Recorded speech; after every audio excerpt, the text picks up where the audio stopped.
Comecei a gravar aqui, pessoal. Sempre é bom, a gente vai começar a trabalhar com qualquer coisa de espiritualidade, de energia, a gente se conectar, né, e fazer algumas inspirações profundas, fazer esse nosso exercício de presença.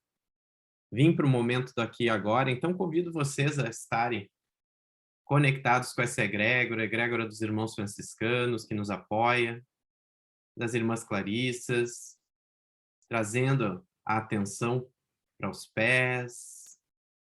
E aqui eu sei que todo mundo já está muito acostumado a trazer a presença, então, muito rapidamente, conecta com teus pés, com as pernas, sente que a tua presença começa a habitar teu corpo, sobe pelo quadril, habita ele, vértebra por vértebra, subindo pelas costas, vai sentindo toda a energia que circula pela coluna vertebral. Isso, vai respirando, chegando lá nos ombros, descendo pelos braços, chegando nas mãos, tomando conta dessas mãos, percebendo, observando, já fazendo aquela abertura gostosa do cardíaco para a gente poder estar aqui trocando também emoção, trocando informação sutil pelo cardíaco. Com a próxima inspiração, sentindo o oxigenar do cérebro, para que ele nos traga a ativação completa do nosso centro mental, do nosso ponto entre os dois olhos, nosso chakra frontal, que nos ajuda a compreender tudo pela razão.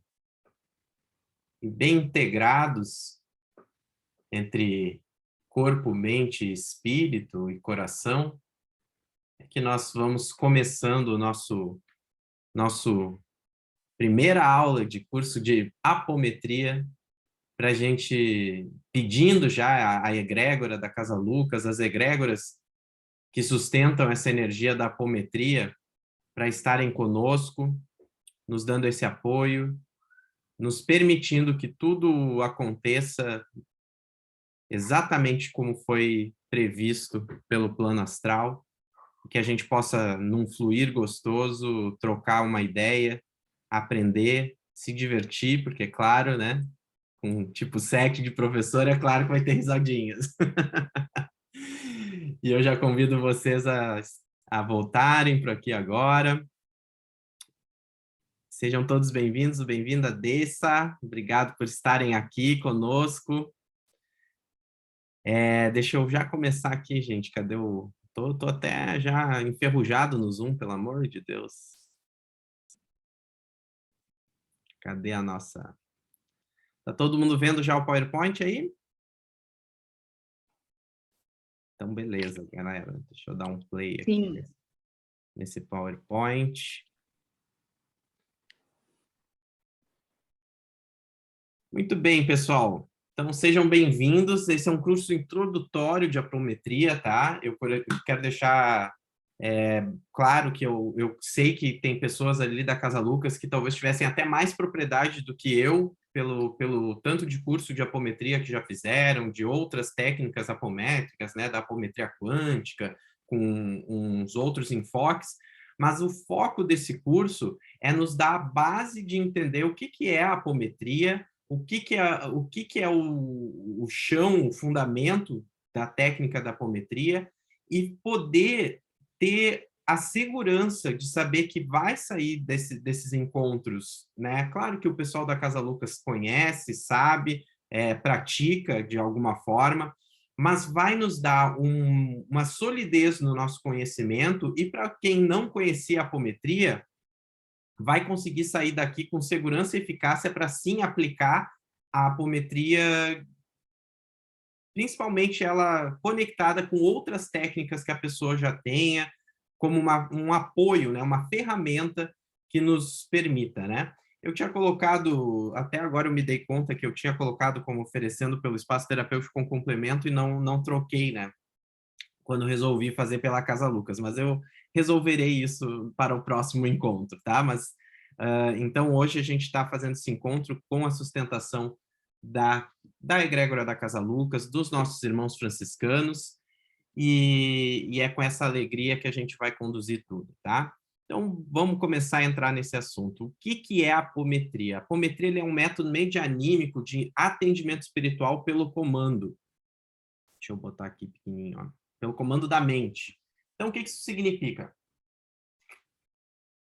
Todos nós temos a capacidade de trabalhar com apometria pelo simples fato de que é só um comando mental. No fundo, no fundo, no fundo, ele não precisa de nada, nada além desse comando mental. Ainda que ele é, sim, um método medianímico. Então, se é medianímico, a gente está falando de mediunidade, por isso a gente vai estudar mediunidade, vai ser o nosso próximo encontro, vai focar só em mediunidade. Talvez a gente comece um pouquinho de mediunidade hoje, acredito que sim, tá? E ele, sem saber o que é a mediunidade, sem compreender o intercâmbio entre os dois planos, né, o plano físico, o plano espiritual, a gente não chega muito longe com a apometria, porque a apometria realmente ela veio com esse aspecto, né? A gente já vai ver ali como é que ela surgiu na sequência aqui, e vai poder compreender que sem essa ideia, né, do plano espiritual, sem compreender que existe um plano invisível que nos apoia, a gente não consegue fazer, né, a técnica fluir a contento. Então, ela consiste no desdobramento induzido ou magnético dos corpos sutis de uma pessoa para propiciar a investigação e os possíveis tratamentos em 3 níveis. Então, a gente vai poder trabalhar com essa pessoa no seu nível espiritual, energético e anímico, né? O que seria esse anímico? A gente está falando, então, da alma da pessoa. Ela pode estar com uma influência espiritual, ela pode ter desequilíbrios energéticos nos seus corpos sutis, mas ela pode carregar coisas que vêm de outras vidas. Por isso a gente coloca o termo anímico, que é referente à alma daquela própria pessoa, certo? Mas a gente vai chegar mais para frente daqui a pouquinho com isso. Deixa eu ver que eu troquei aqui. Então, a apometria, ela precisa, eu achei bacana, assim, a gente começar com esse toque aqui, que foi uma frase do Lacerda, né, o José Lacerda de Azevedo, que era o médico, que a gente já vai falar sobre ele, mas que, como todo atendimento espiritual, como toda prática de espiritualidade, ela precisa ser fundamentada em muito, muito amor. Então, eu deixei essa frase aqui, esse trecho aqui de uma fala dele, que diz assim: como fundamento de todo esse trabalho, como de resto de todo o trabalho espiritual, deve estar o amor. Ele é o alicerce, sempre. As técnicas que apontamos são eficientes, não temos dúvidas. O controle dessas energias sutis é fascinante, reconhecemos, pois desse fascínio também sofremos nós. Mas, se tudo não estiver impregnado de caridade, de nada valerá. Mas, ao lado da caridade e como consequência natural dela, deverá se fazer presente a humildade, a disposição de servir ao anonimato.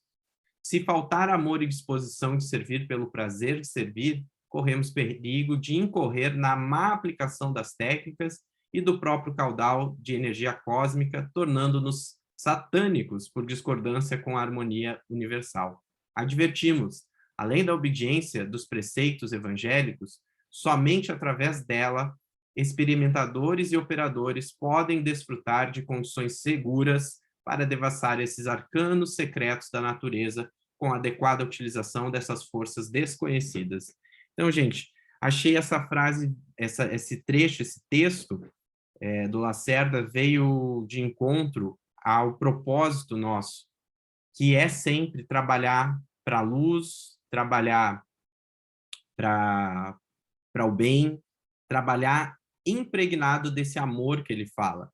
Então, a técnica apométrica, ela é uma técnica. Se a gente não tiver o cuidado, né, nosso, se a gente não tiver a parte nossa de dizer quais são os limites de empregação dessa técnica, a gente se perde e vai poder acreditar que pode fazer tudo com a apometria. E eu vou dizer que há limites do que se pode fazer com a apometria, é evidente, tanto para o bem quanto para o mal, mas claro que a gente pode se confundir em algum momento e achar que a gente pode usar a apometria ao nosso favor, para nos favorecer, e a gente vê, como ele disse ali, a gente pode se tornar satânico. Então, já fiquem avisados, não digam que eu não avisei. Então, vamos lá. Então, aqui, um pouquinho da história de como tudo surgiu, né? A apometria, gente, ela, na verdade, ela começou com o termo hipnometria, porque esse farmacêutico bioquímico, que, na verdade, era de Porto Rico, né, chamado Luiz Rodrigues, ele morava no Rio de Janeiro e apresentou no sexto Congresso Espírita, que aconteceu, né, Pan-Americano, que aconteceu em Buenos Aires em 1963, ele apresentou essa técnica acreditando que ela tinha a ver com o estado de hipnose, com o estado de sono. Ele estava praticando isso já e vendo que tinha muito bons resultados, que ele conseguia tratar as pessoas e que as pessoas relatavam melhoras muito significantes no âmbito da saúde em especial, tá? E ele apresentou aquilo, ficou, né, a técnica da hipnometria, então, em 63, só que em 65, ele precisou fazer uma operação nos seus olhos, viu, Ju? Aí, ó, tu sendo chamada aí para essa egrégora da apometria. Então, ele precisou operar um dos olhos e proferiu, então, uma palestra no Hospital Espírita, porque, talvez não por acaso, ele foi vir ser operado por um cirurgião muito famoso, que existia na época, que não era o Lacerda, né? Era um oftalmo da época, que trabalhava no Hospital Espírita.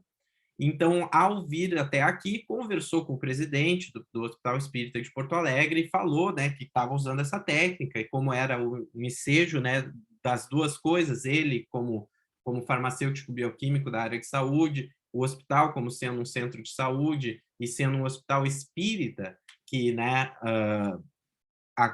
abarcava, então, o conhecimento espiritualista e os tratamentos espirituais como uma forma de ajudar, né, na recuperação da saúde, apresentou, então, aquela técnica que ele vinha desenvolvendo, ou que ele vinha entendendo.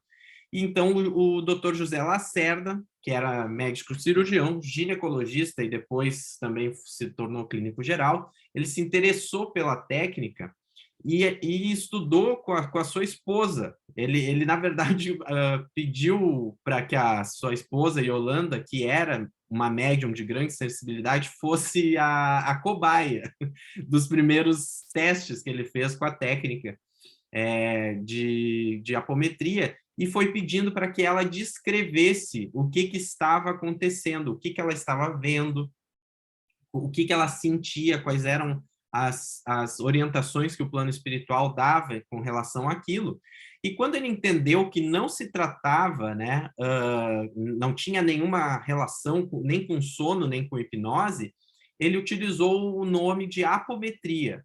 Mudou, né, o nome da técnica porque ele acreditava, né, a apo, né, vem da palavra grega, né, um sufixo grego, um prefixo grego que significa além, e metron, que significa medida. Então, é como se eles pudessem ver o que estava além, medir o que estava além do corpo físico, através, então, do desdobramento, como falamos, né, já ali logo no início, o desdobramento dos corpos sutis, né, corpos sensoriais, o fenômeno de bilocação também, que ela podia, então, possibilitava essa análise, e assim, com essa técnica, possibilitou, então, o tratamento de doenças não só sob o aspecto do efeito no corpo físico, mas também sobre as suas causas na espiritualidade, nas práticas espirituais daquela pessoa, no passado da história daquela pessoa. Então, tudo isso se convergiu para que a técnica fosse apresentada nos anos 70, né, ou vamos dizer, ela, a partir do momento da publicação desse livro, em 75, né, que foi aliás, o livro foi publicado só em 77, o Espírito e Matéria, que é o livro do José Lacerda, mas dessa época, então, de 65 para 75, que foi quando ele apresenta, né, em Mar del Plata, na Argentina, né, o Lacerda agora, essa palestra, né, que ele fala a ciência da espiritualidade aplicada à medicina, e aí ele discorre sobre a apometria e apresenta a apometria como uma técnica, só que nesse período de gestação de 65 a 75, ele passou estudando e entendendo quais eram as leis que regiam essa técnica, e formulou, né, 12 leis, que a gente vai ver mais para frente aqui no curso, mas em 75 foi a primeira oportunidade, então, de falar isso fora do Brasil, e daí falou sobre as doenças espirituais, sobre a questão dos aparelhos, sobre os parasitas, a necessidade de despolarização dos estímulos da memória e da casuística, né, que a gente vai acessar tudo isso com calma depois, mais para frente. Formulou, então, essas equações, né, que hoje a gente entende, né, como as leis da apometria. E depois da publicação de 77, que foi seu primeiro livro, né, o Espírito e Matéria, ele ainda publicou um livro em 93, de onde vieram ainda mais, se não me engano, 2 leis adicionais da apometria, então, para configurar 14 leis, seu segundo livro que se intitula Energia e Espírito. Então, gente, podemos começar a falar sobre os fundamentos, o que é a base para a gente poder entender como a apometria funciona e o porquê, né? Como entender essa técnica e de onde que estão as bases para a gente perceber por que ela funciona, tá? Então, isso eu tirei do material aí de um curso básico de apometria, da Sociedade Brasileira de Apometria, aonde a gente tem essa primeira coisa para a gente perceber, né? A gente tem a biosfera, que é um termo técnico até da ciência, né? Que a gente poderia dizer que é a região do planeta de manifestação da vida física. Coloquei esse física entre aspas, porque, enfim, toda a vida se manifesta, né? De bactérias, fungos, os pássaros, os mamíferos, os répteis, todos eles vão se encontrar numa faixa, né, do planeta Terra. Então, ela é uma faixa que vai um pouco abaixo do solo, certo? Porque a gente encontra bactérias no solo, mas até uma certa profundidade. Depois de uma certa profundidade, já não há nenhum micro-organismo no solo, e a gente vai ter também, né, assim como os pássaros que voam nos céus, alguns animais aí voando pelos céus, até uma certa faixa também, e depois disso não se encontra mais também nenhum tipo de vírus, nenhum tipo de fungo flutuando no ar, né? Então, toda essa faixa, ela é considerada a biosfera. Só que, além disso, a gente poderia incitar um outro termo para englobar a região do planeta habitada pelos desencarnados e pelas formas energéticas, as formas pensamentos, parasitas espirituais, etc. Que a gente bota o nome de psicosfera, mas que eu vou chamar de um modo geral aqui durante os nossos encontros de plano extrafísico. Por quê? Porque essas ondas elas estão separadas, mas elas se interpenetram e se sobrepõem. Em alguns casos, a gente vai encontrar, sim, zonas de habitat dos espíritos, né, dos desencarnados, aonde já não tem vida física. Mas para os desencarnados ainda é uma zona possível de habitação, tanto acima da biosfera, nas regiões, né, dos céus aí, das estrelas, vamos dizer assim, quanto nas regiões intraterrenas, tá? Isso vai acontecer. E a gente pode dividir, então, em 3 zonas a psicosfera. A gente pode falar que tem o astral superior, aonde vão habitar espíritos mais sutis, mais elevados, com maior evolução. O umbral, que a gente poderia fazer uma correlação, né, com o purgatório, que é a zona onde se encontra a biosfera, tá? A vida no planeta se manifesta em uma faixa da zona umbralina, ainda que a zona umbralina vai além e para cima e para baixo, né, no sentido de densidade, e trevas, né, as trevas que poderíamos fazer a relação com o inferno que nos foi apresentado pela cultura católica. Então, pessoal, é claro que temos zonas muito densas, como as trevas, e zonas que também não acessamos com facilidade, ou às vezes não acessamos de maneira nenhuma, que a gente considera o astral superior, mas a gente tem essa possibilidade de canalizar as mensagens desse plano extrafísico e, através da técnica da apometria, com o pensamento e a vontade, transmitindo esse pensamento em ondas e dando força a ele através de pulsos com doação de energia, a gente executar, então, esses comandos nessa psicosfera, nesse plano extrafísico. Então, todo fenômeno que se processa entre os planos físicos e extrafísicos são, de certa forma, mediúnicos, pois precisam de um intermediário que seja médium. É claro, aqui eu estou falando mais, né, por isso que eu coloquei, de certa forma, mediúnicos, né? E se alguém tiver alguma dúvida aqui, gente, pode parar e perguntar qualquer coisa, tá? Fiquem à vontade. O que acontece aqui? A mediunidade, ela vai estar relacionada sempre que um fenômeno está acontecendo e, por exemplo, se eu sou um médium vidente, estou vendo o fenômeno acontecer, eu estou sendo um intermediário para dizer para vocês, sim, o comando que acabamos de fazer apométrico e demos os pulsos, ele acabou de se concretizar, está feito, pronto. Se eu sou um médium comunicante, né, psicofônico, que estou falando o que um espírito no plano espiritual, nesse plano extrafísico está falando, é um evento mediúnico, é um fenômeno mediúnico. Mas o fato em si da gente dar o comando, né, e dar os pulsos para que ele se concretize, ele não é necessariamente mediúnico. A gente pode dar os comandos e há grupos de apometria que se processam baseados de que o comando vai acontecer sempre e que a gente deu o comando, não precisa ninguém confirmar que o comando foi concretizado. Então, há trabalhos de apometria que vão acontecendo dessa forma. Mas eu confesso para vocês que dá uma segurança muito maior quando a gente tem médiums desenvolvidos, capacitados, trabalhados no amor, trabalhados num propósito elevado, trabalhados com uma intenção, né, de fazer com que aquilo seja para o bem, aí a gente vê que o trabalho flui com uma outra qualidade. Certo? Mas vamos lá.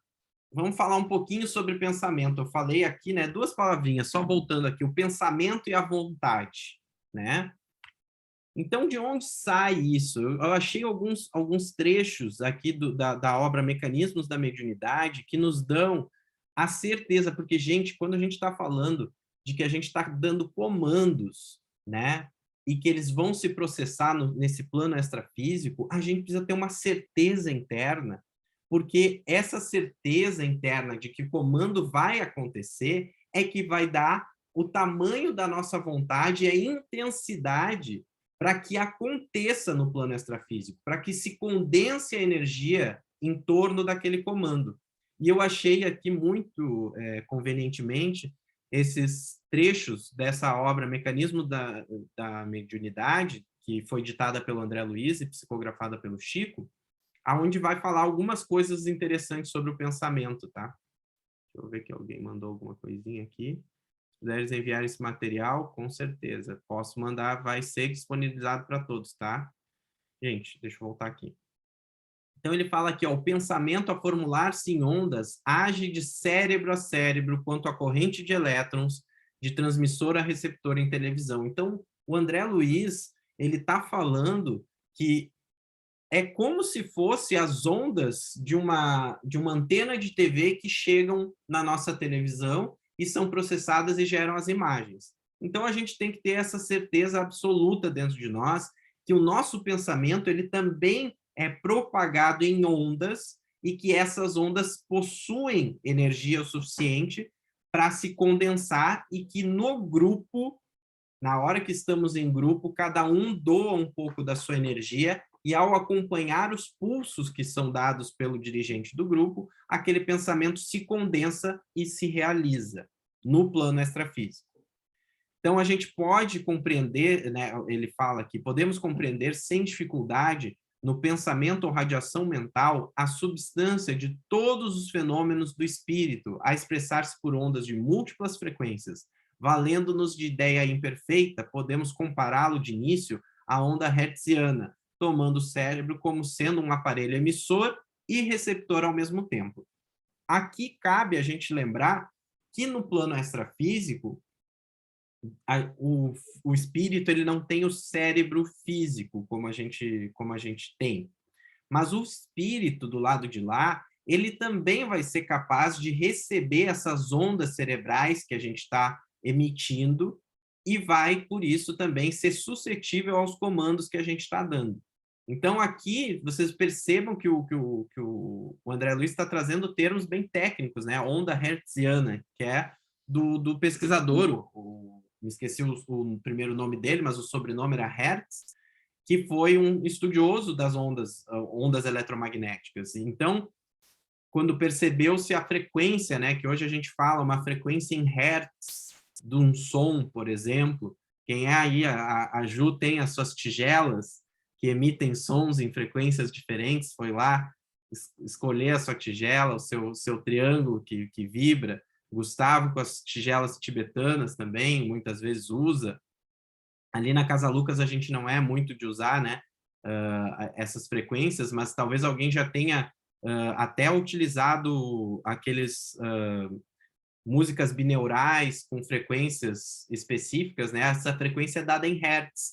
Então a gente percebe que ele está falando aqui que a própria frequência da onda ela pode ser emitida, né, comparada a uma frequência em hertz que a gente emite pelo nosso cérebro e alguém capta no seu cérebro, ou o espírito desdobrado ou o espírito desencarnado pode também captar aquele comando no seu próprio aparelho espiritual, que não é o cérebro físico, mas que também tem essa capacidade. E aqui alguns outros trechos ainda. Ó. Temos ainda aqui as formações corpusculares com base nos sistemas atômicos em diferentes condições vibratórias, considerando os átomos, tanto no plano físico quanto no plano mental, como associações de cargas positivas e negativas. E aí, então, ele vem falar núcleos, prótons, nêutrons, pósitrons, elétrons ou fótons mentais. Então, ele está falando que existem partículas. Não é assim, a ciência pode não ter chegado lá, a gente ainda não consegue ver essas partículas que são emitidas pelo pensamento, mas ele está dizendo que existe uma complementar, uma comparação de emissão de partículas através do pensamento, que inseridos em normas que correspondem à lei dos quanta de energia, então a gente está falando de energia, de teoria quântica aqui, né? Quando a gente fala do quanta de energia, a gente está falando de mecânica quântica, então não está muito fora quando a gente ouve falar da apometria quântica, às vezes a gente fica, né? Eu sou um que particularmente tenho minhas ressalvas quando as coisas viram quântica, cura quântica, isso quântico, as pessoas não sabem exatamente o que é, mas aqui a gente vê um próprio autor espiritual, como da envergadura do André Luiz, que teve, né, todo essa missão de trazer um complemento para a doutrina espírita através das suas obras, né? As 16 obras do André Luiz são consideradas obras complementares à obra do Kardec, Então, ele vem aqui e fala de mecânica quântica. Então, aqui, né? Então, eles estão inseridos aos princípios da mecânica ondulatória que eles imprimem frequência e cor peculiares. Então, são partículas, está sendo emitido. No plano espiritual, eles já trouxeram essa confirmação, falta a ciência fazer essa confirmação, e eu acredito profundamente dentro do meu ser que isso está muito próximo de acontecer. Só que essas falas que eu estou trazendo aqui para vocês, elas servem para a gente poder condensar em nós, fortalecer em nós o porquê que a apometria funciona. A gente precisa ter essa certeza, porque, como eu disse, não há como fazer o comando apométrico se não houver vontade. E eu já vou, no próximo slide, vou falar sobre isso. Mas, então, nosso último trechinho aqui, alcançando semelhante estágio de consciência, a vontade no campo do espírito desempenha o papel do ciclotron no mundo da química, bombardeando automaticamente os princípios mentais que se lhe contrapõem aos impulsos. Gente, um ciclotron é um acelerador de elétrons, tá? Ele é um acelerador de partículas, na verdade. Eu acho que não é de elétrons. Agora, pensando bem, se não me engano, eu acho que talvez seja de prótons. Mas o importante é a gente entender que o homem criou um acelerador de partículas porque a gente sabe que a velocidade com qual a partícula viaja, quanto mais próxima da velocidade da luz, ela começa a se tornar com uma energia muito grande. Então, na química se usa isso justamente para fazer o bombardeamento de algumas outras moléculas, enfim, tem várias aplicações, inclusive na saúde, na área de saúde. Então, aqui ele está comparando a vontade a um ciclotron, a um acelerador de partículas. Por quê? Porque quer dizer que nós precisamos ter a plena certeza, a plena convicção de que quando a gente tiver uma vontade extremamente alta, extremamente focada na hora de dar o comando apométrico, a gente está acelerando, a gente está dando muito mais energia para que aquele comando aconteça de fato. Então, todas essas falas aqui que eu trouxe do André Luiz é para que a gente se convença de, se alguém tinha dúvidas, aqui não há mais espaço, a gente precisa se convencer, precisa começar esse trabalho de estudar a apometria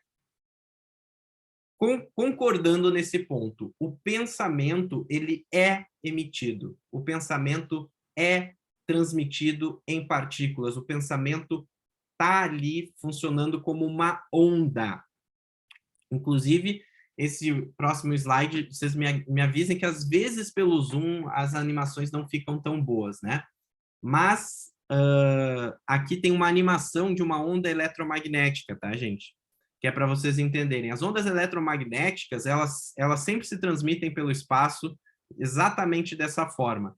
Existe uma onda num eixo e perpendicular a esta onda vem a outra onda. Então, uma delas elétrica e a outra magnética.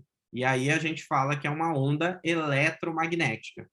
Quando eu não consegui achar uma foto e o desenho, mas eu tenho certeza que lá na Casa Lucas tem um livro de apometria, que eu também não encontrei recentemente, que eu deve estar emprestado, mas que mostrava, né, já pelas ideias do Lacerda, essa ideia de que a onda do pensamento, ela numa desses eixos, ao invés de ter uma onda elétrica, tinha a intenção, né, o pensamento em si, e na outra, a vontade. Então, o que a gente diria? Se a minha vontade for maior, esses picos que eu estou vendo aqui, essas oscilações, elas vão ser oscilações muito grandes de alta energia e de alta frequência. E aí, se eu conseguir fazer isso, se eu me imbuir dessa vontade, aí sim eu vou estar transmitindo com toda a clareza com toda a firmeza e com toda essa vontade, o meu comando para que ele se estabeleça e que ele se condense através dos pulsos, né, com no plano extrafísico. Como é que estamos por aí, pessoal? Alguma dúvida? Deixa eu até dar um pause aqui nos nossos slides, porque o próximo eu já vou entrar em mediunidade. Eu queria saber como é que estamos indo. Deixa eu voltar para o Zoom. Vou ver a carinha de vocês. Cadê vocês, gente? Eu estou até esquecido de como está o chego. Como é que estamos aí, gente? Tudo bem? Alguma dúvida? Oi, Fabi, não vi tu entrar. A Jack está aí também. Quem mais está aí? Ninguém quer fazer nenhuma perguntinha, gente? Não. Não, por enquanto está tudo ótimo. Então, beleza, gente. Então, vou seguir aqui com a mediunidade, porque a mediunidade tem bastante assunto e aqui eu acho que vai ter mais perguntinhas. Vamos lá.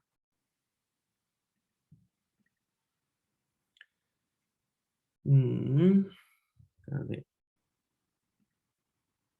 Então tá, gente. Pensamento e vontade a gente já entendeu que é a base fundamental, é o fundamento por onde começa a apometria. Mas o segundo pilar que eu colocaria aqui é a própria mediunidade. E aí a gente precisa entender que a mediunidade é um tema bem amplo, bem complexo. Eu vou trazer alguns conceitos básicos aqui para a gente poder falar com mais tranquilidade, para a gente poder discorrer depois, quando for falar de obsessão, quando for falar do próprio fenômeno mediúnico que estiver acontecendo, e não ficar aquela coisa pipocando, né, solta, sem que a gente tenha aquele conceito bem claro na nossa mente. Então, a primeira coisa é dividir o fenômeno mediúnico em duas categorias distintas, tá? A gente tem efeitos físicos dentro dos fenômenos mediúnicos e efeitos inteligentes. Como que isso se separa? Então, a gente tem efeitos ao longo da história, né, das manifestações mediúnicas. A gente teve coisas como barulhos, as casas mal assombradas, né, vidros que quebram, enfim, móveis que caem, que são derrubados. Isso tudo são manifestações físicas de uma força espiritual. Ah, mas isso é um efeito mediúnico, mas cadê o médium, se o espírito que está fazendo? Sim, mas nunca vai acontecer um efeito físico sem a doação de fluidos necessária para que o efeito aconteça.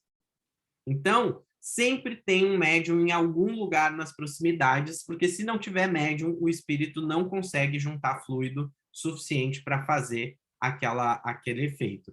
E, claro, em alguns casos, né, agora cada vez menos isso foi avisado, né, pela espiritualidade, que as sessões de materialização, de desmaterialização, elas foram necessárias por um período para que a gente, enquanto homem incrédulo, pudesse acreditar na questão espiritual.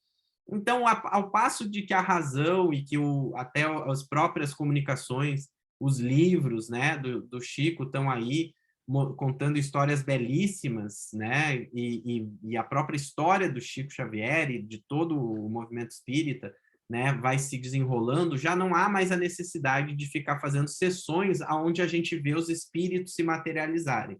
A desmaterialização, gente, ela também é um fenômeno, é um efeito físico, onde os espíritos pegavam um óculos, o óculos desaparecia e eles faziam aparecer em outro lugar. Então, ele era desmaterializado, tirado de dentro de uma sala e colocado em outro lugar, colocado dentro de uma caixa fechada, enfim, e esse tipo de demonstração aconteceu no início da história do espiritismo e ao longo da história do homem, né? Isso é uma coisa possível de acontecer, ela só não tem mais tanta necessidade, porque a aplicação dos efeitos físicos, ela tem pouca utilidade para a evolução moral do ser humano, e é por isso que eles têm uma tendência a desaparecer, tá? os fenômenos de transporte, que é semelhante a isso que eu expliquei, né? Que o espírito leva um objeto junto, a tipologia e a pneumatografia, que são essas coisas do barulho, a tipologia, né? E a pneumatografia é a escrita, também conhecida por escrita direta, que seria o seguinte: se eu tenho uma gaveta aqui, eu boto um papel numa gaveta, sem tinta, sem caneta, sem nada, e eu tiro o papel dali uns minutos, depois de ter feito uma prece, e ele está escrito, né? Tem uma mensagem ali que veio do plano espiritual, que ela também se processa com a doação de fluidos.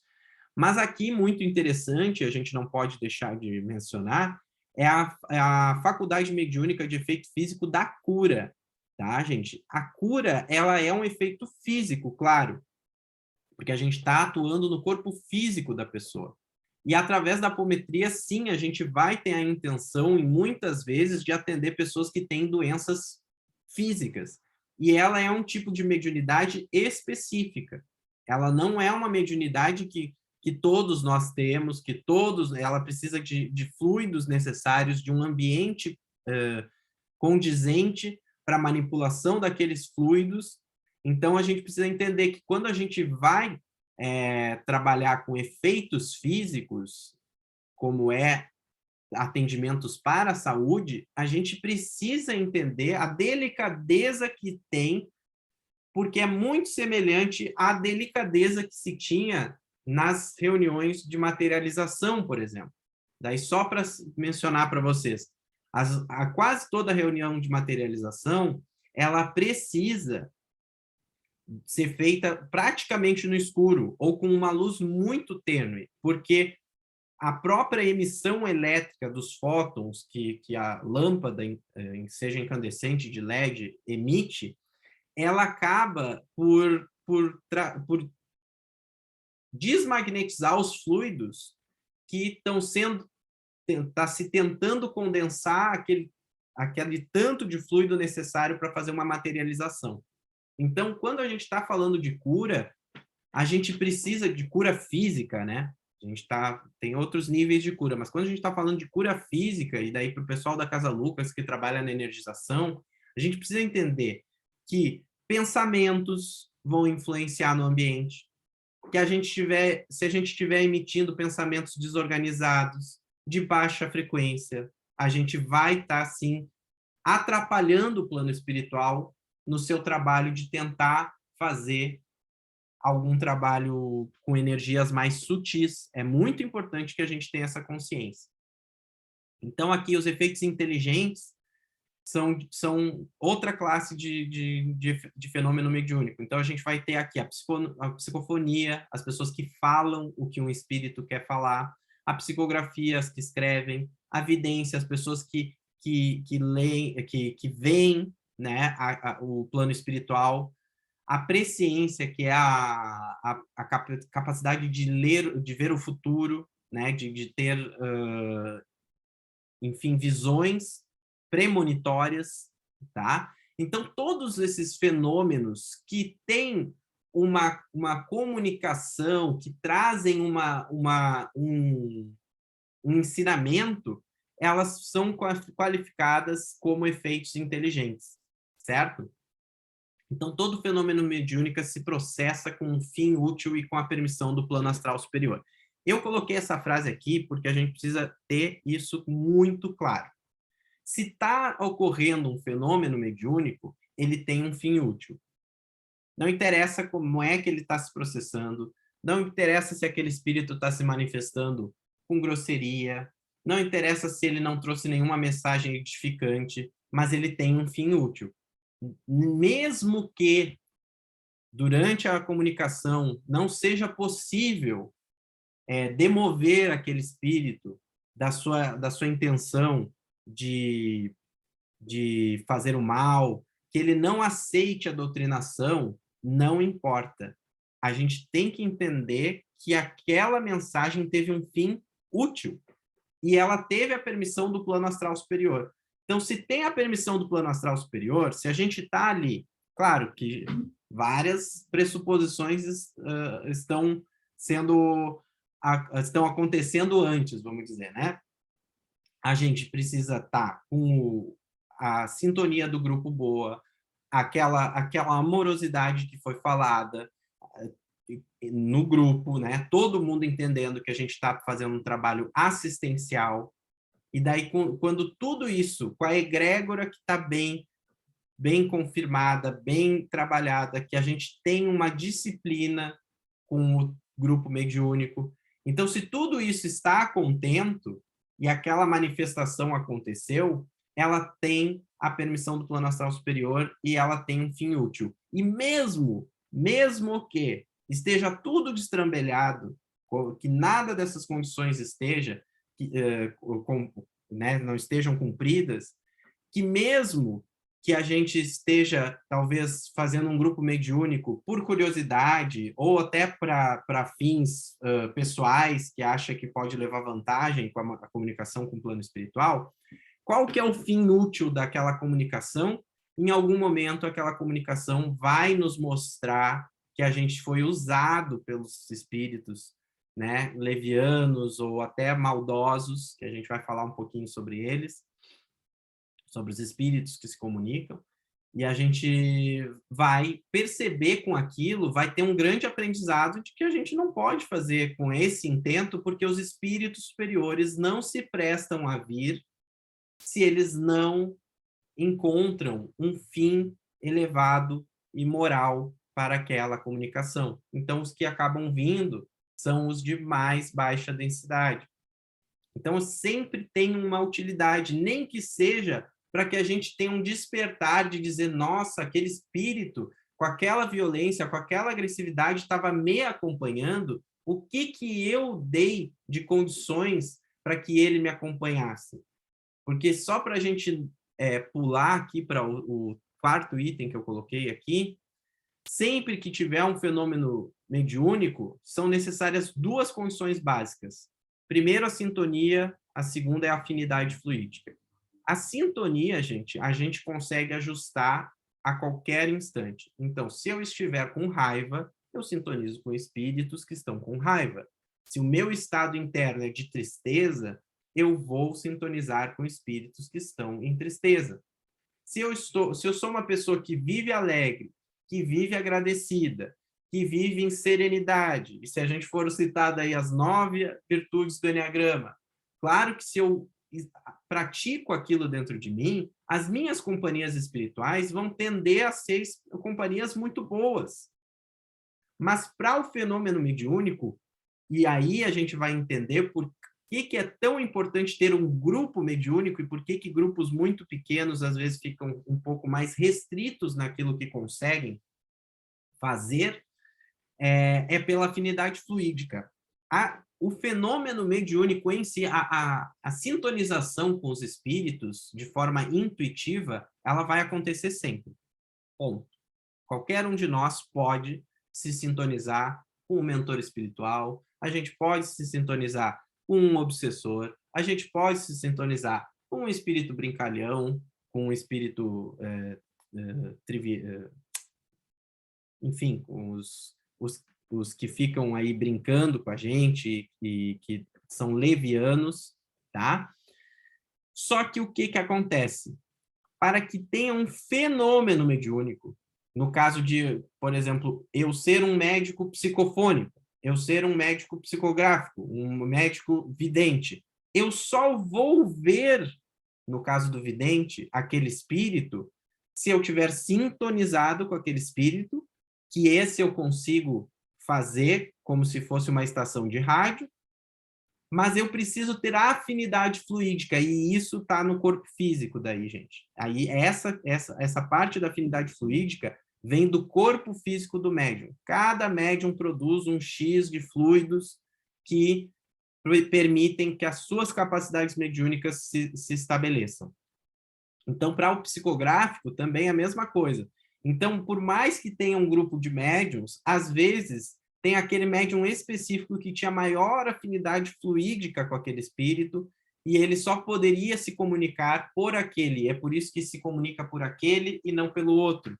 E é por isso que às vezes tem 3 videntes no grupo e um vê e os outros não veem.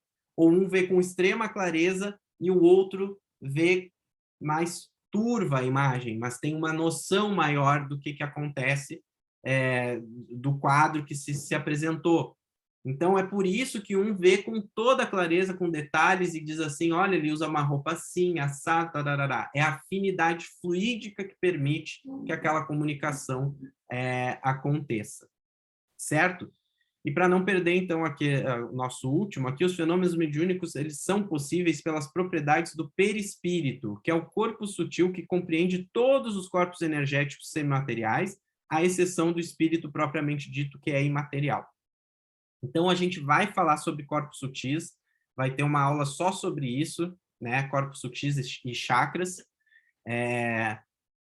que a gente vai entender melhor e aí eu trouxe o termo do kardecismo, né, do espiritismo aqui, que é perispírito que engloba, porque eu vou trazer no nosso próximo encontro mais um pouco de informação sobre as propriedades, então, desse perispírito, que a gente vai entender do porquê que esse perispírito permite tantas manifestações e tantas efeitos mediúnicos por aí. Perguntas, pessoal. Perguntas sobre esses primeiros conceitos. Eu sei que eles são novos para alguns de vocês, então eu queria deixar esses últimos minutinhos aqui da aula para alguém perguntar como é que está a Ju, como é que está aí a Rô, Fabi, o que achou? Conta aí para mim. Tudo sem novidades, Fabi, sem novidades ali, ó. Zé, da minha parte aqui está extremamente claro, zero dúvida. Você foi bem claro na sua comunicação, está bem assertivo. Vocês são alunos muito bons, vocês são alunos muito preparados. Eu preciso de uma turma mais crua para me bombardear. Eu preciso colocar assim, mais coisa aqui nesse material. Aí, e o resto do pessoal, gente, Alex, Guido, Neco também, Pri, entendeu tudo, Pri? Ativar o mundo. Tudo certo, gente. Até a Aninha tá ali, ó, com o Miguel. E aí, Zé, tranquilo? Tudo tranquilo.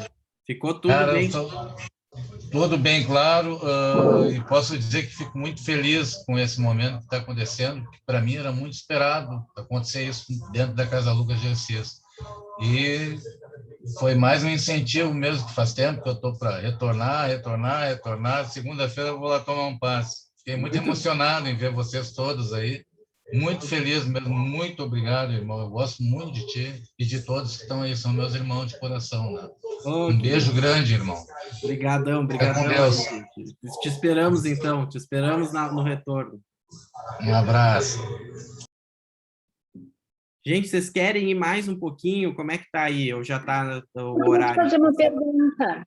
Faz. Oi. De que, quando tu falou ali sobre a mediunidade e que o médium está sintonizado na energia, mas vamos supor, eu estou numa frequência boa, mas na hora que eu me coloco para o trabalho, e lá eu estou me colocando à disposição do trabalho que vier, e se eu acabo acessando uma energia densa, aquilo ali faz parte do trabalho ou é porque eu achei que eu estava numa energia boa e não estava, eu estava com uma energia, estava enganada quanto a isso? Sei que eu fiquei com dúvida. Faz parte do trabalho. Não quer dizer que seja uma absoluta verdade isso que eu estou dizendo. Pode que tenha casos, eventualmente, da gente estar confuso. Eu estava super bem, não estava tão bem assim. Mas no trabalho mediúnico, quando acontece dessa forma de eu não estar tão bem, o que vai acontecer? Ou eu não vou conseguir segurar a manifestação, porque daí é eu que estou naquela frequência e está tão forte que aí eu não tenho controle. E aquilo também tem um fim útil, como eu disse, de me mostrar, opa, por que tu tá fazendo de conta que está bem? Quando, na verdade, quando tu acessou e algo te deu força para aquilo, tu entrou com força naquilo ali, né? Então, de um modo geral, e aí é o que eu falei, a sintonia, ela é tipo radinho, tá, gente? Então, o plano espiritual nos ajuda. o plano espiritual nos ajuda. Calma aí. E quem tem um pouquinho de experiência, né, e quem é médium de comunicação, especialmente, né, seja vidente, de qualquer coisa, a gente vai ver essa questão, né, do quanto a frequência vai subindo. Às vezes parece que a gente sente que tem um irmãozinho do lado, a gente já sentiu que tem um irmãozinho do lado, e aquela coisa começa assim. Se é um irmãozinho que quer vir dar uma mensagem bonita, é um irmão franciscano, por exemplo, a gente começa a sentir aquela coisa. A gente precisa, parece, de uns segundinhos para a sintonia acertar e a gente conseguir começar a comunicação. E mesmo no dia que a gente está muito bem, como foi o caso que tu trouxe, quando tem um irmãozinho muito denso, a gente precisa de uns segundinhos para baixar a frequência e conseguir entrar na sintonia com ele. Então, isso é primordial, e quem ajuda o subir e descer é o plano espiritual, né? A gente, com o tempo, também pega um pouquinho mais de prática e consegue fazer por si só, mas sempre tem a ajuda deles para que aconteça essa frequência. O que o plano espiritual não consegue ajudar é a afinidade fluídica. Não tem o que fazer. Se eu não produzo aquele fluido, não vou ver, não vou ouvir, não vou falar. Não tem o que fazer. Aquele espírito tem um fluido específico que precisava de um médium mais específico, e por isso que daí, às vezes, o que dá para falar é assim, ó, eu estou vendo, ele está aqui, ele está muito irritado, mas a comunicação em si pode não acontecer porque não tem nenhum médium adequado para aquilo acontecer. Isso é muito importante a gente entender, porque isso nos mostra a importância do compromisso com o trabalho mediúnico. Porque o plano espiritual muitas vezes conta com aquele médium específico. A gente pensa, né? Não, mas tem o fulano, tem o Beltrano. Não, todo mundo fala. Lá não precisa, eu sou só mais um. Não é bem assim. A gente é mais um, mas às vezes a gente é aquele um que produzia um fluido específico para aquele trabalho, para aquele dia, para aquela comunicação. Então, essa consciência é muito importante, que a gente tem que ter sempre de estar à disposição, como foi aquele texto do Lacerda, cheios de amor, mas também de saber que se a gente não estiver com compromisso e com disciplina naquele trabalho, a gente dificulta muito o trabalho do plano espiritual. Muito, porque eles contam com a gente quando a gente chega. E olha, gente, mais importante que tudo isso é perceber o médium de sustentação. Porque às vezes o médium de sustentação acha que não está fazendo nada, que não é importante, que ele não precisa estar ali. E às vezes, muitas vezes, o que ele está fazendo é doando fluido, doando ectoplasma. Então, às vezes, ele não tem a faculdade mediúnica nem da fala, nem da visão, nem da escrita, não tem nenhuma daquelas ali que a gente fala ostensivas, mas ele é um excelente doador de ectoplasma, e se ele não estiver lá, como que vai ter trabalho de cura? Então, nunca dá para a gente... Se a gente... Oi, fala. O quanto é importante, acho, a gente repetir várias vezes, né, do papel do doador de energia, porque se ele não fosse importante, qualquer médium médium de passagem, né, ou se reunia em 2 pessoas e faria um trabalho, né? E isso aí eu sempre falo quando a gente está conversando, principalmente junto com a Nara, com o Ronald, que quando eu estou lá no grupo, a mediunidade, ela me toma, assim, de uma forma que em nenhum outro lugar eu não tenho. Eu mexo com a Alex, eu disse, eu não sei o que tu fez hoje de tarde, não estou enxergando nada, né? E então, e que bom, né? Mas lá, chegou ali na Casa Lucas, onde eu sentei naquele grupo e a corrente está forte, a mãe de Ná vem, né? Passado, presente, futuro, todo o trabalho é lindo, quando eu estou lá trabalhando, o que acontece. Mas fora daquele grupo, daquela corrente, de toda aquela força, só tenho a minha intuição comigo mesma, e é bem fraca, não é toda aquela potência, né? Uhum. Então, deixar bem claro, assim, para esses médiums, da importância deles, né? A gente vai falar dessa questão do grupo no nosso próximo encontro, né? Da sanga, a força da sanga, né, sanga? Então, a gente vai falar sobre isso porque é essencial. Não tem como não entender esse papel do grupo para que o trabalho mediúnico aconteça. Zé, eu vou ter que sair aqui que eu vou buscar minha filha, irmão, mas eu queria te agradecer pela aula. E talvez o que mais me trouxe de clareza na apometria foi sim essa calibragem que a gente fala. É uma das coisas tão importantes, onde o complemento aí da irmã falou. Eu acho que essa calibragem, todos os tipos de mediunidade e você ali sabendo que tem um filtro aqui, que tem um ser humano, que tem uma pessoa que erra, e a gente poder na mesa apométrica, né, dividir, calibrar, eu acho que isso talvez eu posso complementar aqui, porque é uma coisa que eu trouxe da apometria e que fez todo sentido nos trabalhos que a gente faz. Obrigado, gente. Eu vou sair. E tá no nosso horário mesmo, então eu queria, se alguém quiser fazer a sua última colocação, senão eu encerro por aqui hoje e aí a gente volta na próxima terça. Todos bem? Tudo certo? Maravilhoso, muito obrigada. Então, beijinhos, beijinhos, beijinhos. Até a próxima. Beijo no coração. A gente vai seguir com o assunto da mediunidade, tá, gente? Obrigada, meu amor. Obrigada, Beijo. Maravilhoso.